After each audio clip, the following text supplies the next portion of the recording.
All right, now we are venturing into part two of my emotional series. It's a mini series. Of course, there are so many other places that we can go with this topic. So I encourage you to go deeper in this, and we go deeper in these types of topics in my health coaching programs.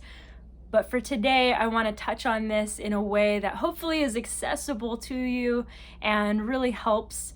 In part one, we talked about how food can affect our emotions and some practical changes that we can do to take to really give our emotions the state of freedom and health that they need. And now I wanted to talk about that second part of the catch-22 circle, and that is of how when we are emotional, we reach for food, which would be called emotional eating. But really, I want to talk about how that kind of just continues to play its cycle and how to kind of put a little cog in that emotional eating cycle. A couple of really helpful things that we can do. I know I mentioned, and I always say this, that my weakness is chips.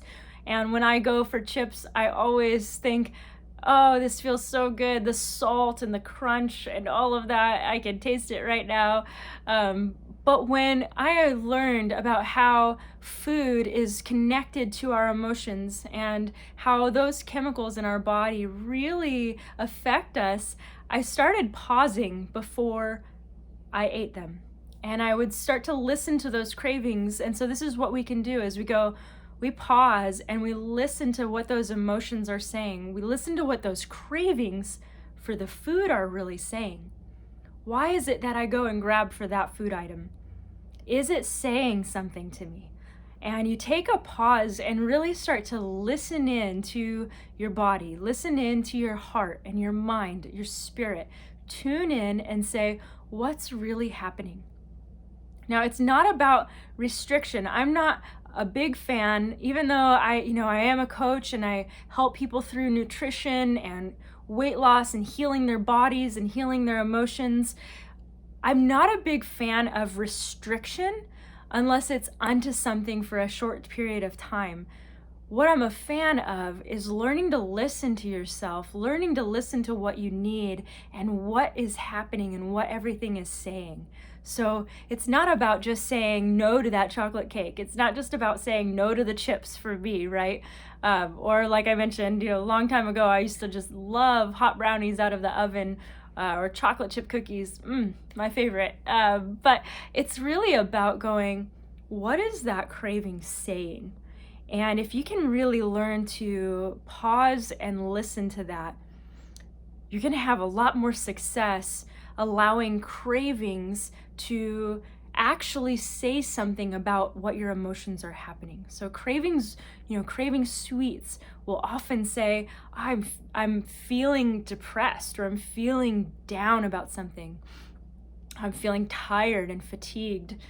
Craving salts can often be I'm feeling a little angry or anxious, or I'm feeling that can also be related to adrenal fatigue or just fatigue in general can lead to those. What's happening? What am I craving? What am I ignoring by grabbing a hold of that food? And if you remember in the last video or the last audio, I mentioned that sometimes we are in this circle, we don't even know where it started. And if you've been in a cycle of having certain foods on a regular basis, and sometimes we don't know that we're doing this, those foods can have created a depleted state in our body, and it might not be related, the emotions are not necessarily related to anything happening now. Now, again, right now when I'm recording this is 2020 and there's a lot happening right now. And so the state of the world at this moment could be causing a lot of cravings, and it could be causing a lot of emotions, and it could be causing a lot of just needing to feel okay. And sometimes food makes us feel okay. And we use that as a place of saying, I'm going to be okay. And what we want to do is kind of take a step away from that and just go, let me find other sources to help that emotional state of being so that my body can also handle the emotions coming at me. Now, you can actually handle emotions a lot better when your body is in a really healthy, strong state. Trust me, I can tell you and attest that when I had really bad adrenal fatigue, I couldn't handle any amount of stress. I couldn't handle any amount of decision making. The whole concept of decision fatigue was, I was already fatigued. And so I didn't really need decision fatigue because I couldn't even figure out what clothes to put on. And so that's where I knew I needed to take some steps towards healing my body. I need to take some steps towards healing what's happening emotionally for me before I really move forward and can know I can make better decisions in day-to-day life, really. So some of the things that we want to really look at is that chemical state going on in our body. I mentioned a little bit about dopamine in part 1. Dopamine is a chemical in our brain that causes us to feel pleasure.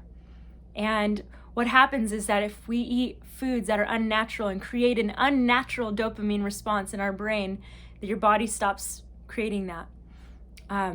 So that's where that circle and that cycle comes in. Then we've got serotonin in our gut, which I've mentioned.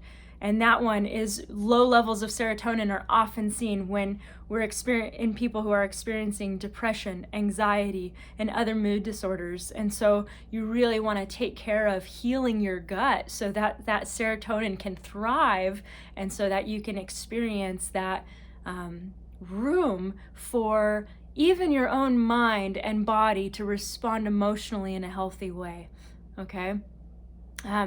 But then we have this other chemical called cortisol, and that's the chemical that comes out of our adrenals. And our adrenals are really responsible for that fight or flight state. And that's when we've got a heightened awareness, we've got a heightened anxiety, heightened state of being. Maybe we're taking care of this and taking care of that. We're juggling things in our mind, we're juggling things in our life, and we're juggling what's going on in the world and watching the news or doing this or that, social media. And that actually creates a constant flow of cortisol in our body, which actually engages fear, stress, negativity, and releases and lingers in our body even longer. So that creates an emotional state in our being. So we want to really take care of those emotions, and those emotions, those chemicals then create a state of inflammation, which we know that inflammation then goes on to create disease and disorders in our body. It makes our body not feel good, which then again creates that state of, I want some food to cause me to feel better so that I don't have to deal with the way that I'm feeling right now.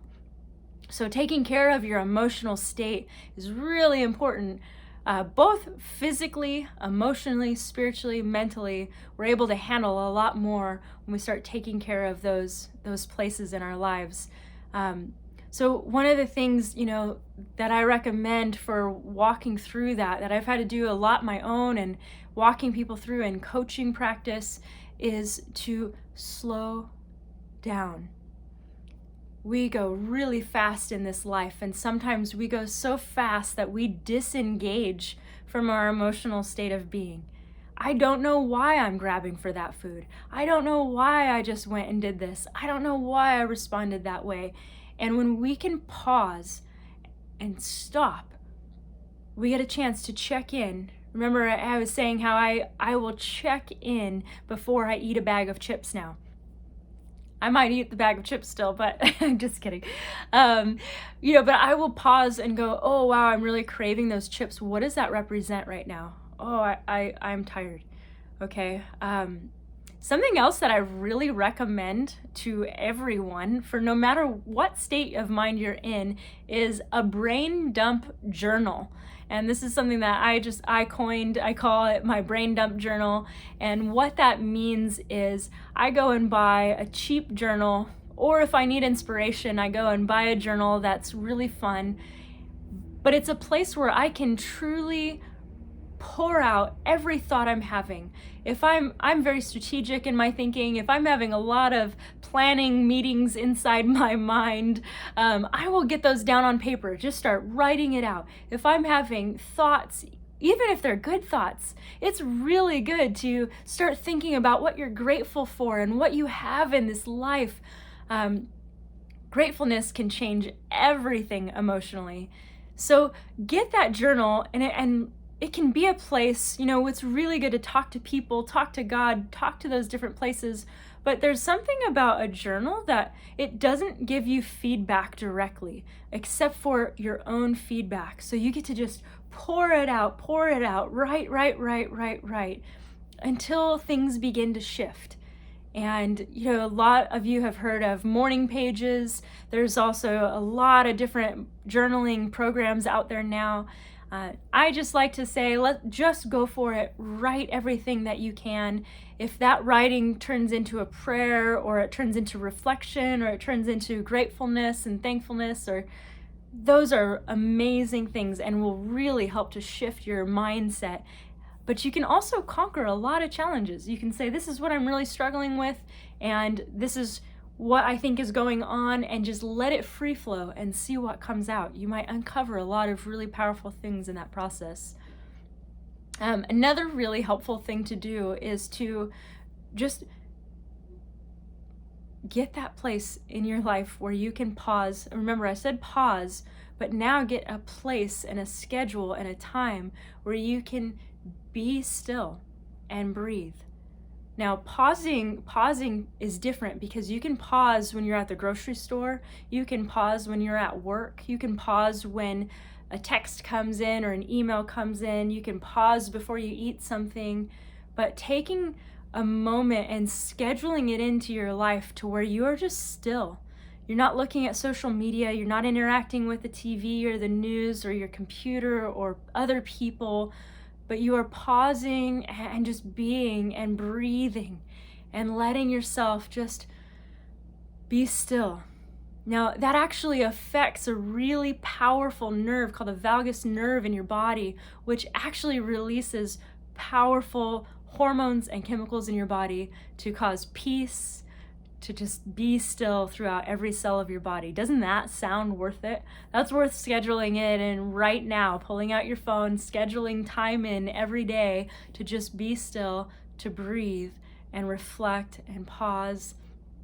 Have time with God if that's what you do, but really taking that time to be still is such a powerful way of letting your emotional state come into alignment and helping you. If there's a place where you might grab for food instead, go and be still for a minute and see what happens.